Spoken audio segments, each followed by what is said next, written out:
Hello, everyone, and welcome to the concession stand here on the KB Radio Network. I am your host, Kevin Reed, and this is the review of the Netflix survival thriller Thrash.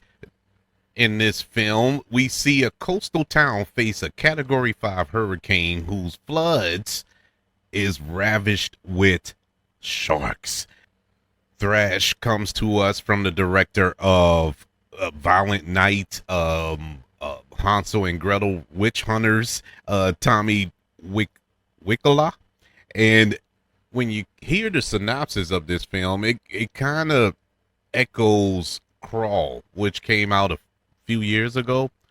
That hurricane movie that took place in Florida, and there was an alligator in the house, and the woman was stuck in the house, and what I thought it was going to be something like that. And I enjoyed Crawl. I thought Crawl was one of the better movies of that year that it was released.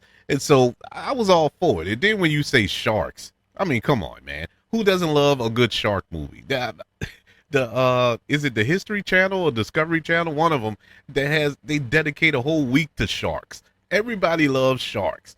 Going all the way back to Jaws. You know, that Jaws, the sheer fear of sharks has swept across this globe for centuries. It is a killing machine. Everybody knows that a shark is not to be messed with. It is a apex predator. It doesn't play, man. And so it's something intriguing about these animals. Like I said, Jaws, Deep Blue Sea, even though horrible movies like that, you still love them. You still love them because of the sharks. The Shallows, which was a really good movie. You know, just something about shark movies. Love them. So I was on board, full tilt, man. I was all in on Thrash. I couldn't wait to watch this movie. Sit down and just enjoy the carnage that was about to take place in this town because it was ravaged with these sharks. Yeah, silly premise it sounds like on paper, but it kind of makes sense. It really makes a lot of sense when you put it all in its proper perspective. As somebody who has literally lived through tropical storms, hurricanes, stayed home, watched how the winds and the water rushed in and all this other stuff. Yeah, that is frightening. The storm itself is frightening. You add sharks to it. It's even worse. And this isn't Sharknado. It's not cheesy in that sense. It's not cheesy. It's actually done in a believable way where it's like, oh my God, these people are cooked. It is nothing. It is nothing they can do here. The film stars Phoebe Dynevor, Whitney Peak, and German Hinsu, and like no big name stars. You know, Phoebe is from Bridgerton, I think. I think I saw Whitney Peak on a show. I can't even remember what show it was, but nothing big budget. You know, nothing theatrical in the sense like, oh, that's that girl from whatever. But, you know, nothing like that. But the biggest star in this movie is German Hinsu, and he's not a big star, but you know him. He's the only recognizable face of sorts. You know, you got some supporting characters you may pick up from, some character actors there. But aside from that, nothing. The star of this film is the sharks. This movie was awesome. I loved Thrash. For what it was amazing. Excellent. Now, can I sit here and pick apart the logical elements of this film? You know, especially, like I said before, I have extreme knowledge in hurricanes and all that other stuff and how they work and what goes on during a hurricane. I can tell you verbatim that. I can write an essay on that. So I can break that down and tell you what's real and what's not. And there's a lot of that in this movie. But I'm choosing not to do that. Why? Who cares? You going in it, you don't care about that. You really don't. Does the sun shine during a hurricane? No, it does not. There is no sunlight during a hurricane. There is no breaks in wind gusts during a hurricane. It's none of that. There's none of that. There's no way you can walk around, drive around prior to the storm hitting. The storm actually, you actually start feeling the effects of a hurricane or not thunderstorm, tropical storm the day before. You start feeling it before it officially makes landfall. And so, yeah, the logic of all that, not accurate. I don't care. That's not what I signed up for. That's not what I sat down to watch in this film. You signed up to watch the sharks go ham on these town folk, and that's what they do. And so I'm not going to break all that down. I'm just going to break down how exciting of a film this was. This film never lets up. It is gas on the pedal from the moment this storm makes landfall, which is very, very early in the movie. You know, we are introduced to our characters, our leads, and who's important, sets up who is what to who. And from that moment, once you nail that down, we're off to the races. You know, the sharks invade. Why they invade, that was explained fairly well. And, you know, why they're swimming around this town makes sense in the structure of this story. I was all in on that, man. I didn't feel like, man, there's no way these bull sharks can do that. Man, miss me with all that. Miss me with all that.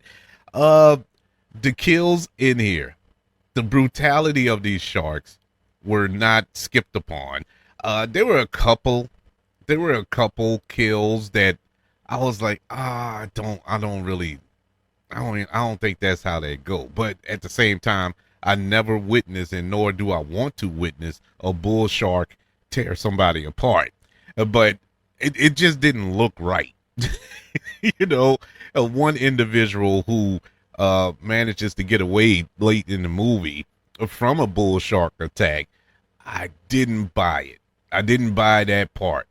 But they had to give certain characters a hero moment, and that's why that happened the way it happened. And that's the one element that I didn't like about the movie, you know, outside of the logic stuff, but everything else worked. You can't cut a tree limb with a knife. I do know that, once again, from experience. But I cut trees for many, many years, well over 20 years. You can't cut a tree with a kitchen knife. But it was done in this movie. That was the other thing. Now I'm talking logic. It was that one character that quote unquote survived a bull shark attack, and then it was the part with the rescue with a tree limb blocking somebody, and it was cut off of them with a kitchen knife. That was the two parts where I kind of shook my head like, like, well, that's dumb. They could have did another thing other than a kitchen knife to cut a tree limb. But like I said, I didn't care. I don't care. In the grand scheme of it all, I don't care. I think this was an exciting, adrenaline-filled movie. It did precisely what it set out to do, and that was make the audience think, what would I do in this situation? That was the goal, and that's what it did for me. What would I do in this situation with these sharks running the streets, just swimming around, waiting for you to dip your toe in the water? What are you going to do? The biggest element about this that really stuck out to me, aside from the sharks and all of that, was the cinematography, was the look of this film. This looked amazing. This looked, I'm telling you, like a theatrical $100 million movie. It was beautifully shot. The set designs and the way they flooded this town, it looked like it was hit by a Category 5 hurricane. It it really did. I was so impressed by the look of it and how realistically depicted this town looked after being hit by this storm. I was super impressed by that. So overall, I really enjoyed Thrash. I thought it was precisely what it was advertised as, a survival thriller horror shark film. And that's what we got. Thrash, which is currently on Netflix, gets a letter grade of a B plus. Yeah, I enjoyed it. This is a repeat watch. This is one of those movies that you sit down and watch it the first time. Second time, you probably throw it on in the background while you're cleaning up or whatever the case may be. But you could always throw this on and have a good time with it. I would like to know, what did you think of Thrash? Did email the show, kbradiopodcast@gmail.com. You can also search for the show on all social media platforms. Just search for the KB Radio Network. Also, don't forget about YouTube.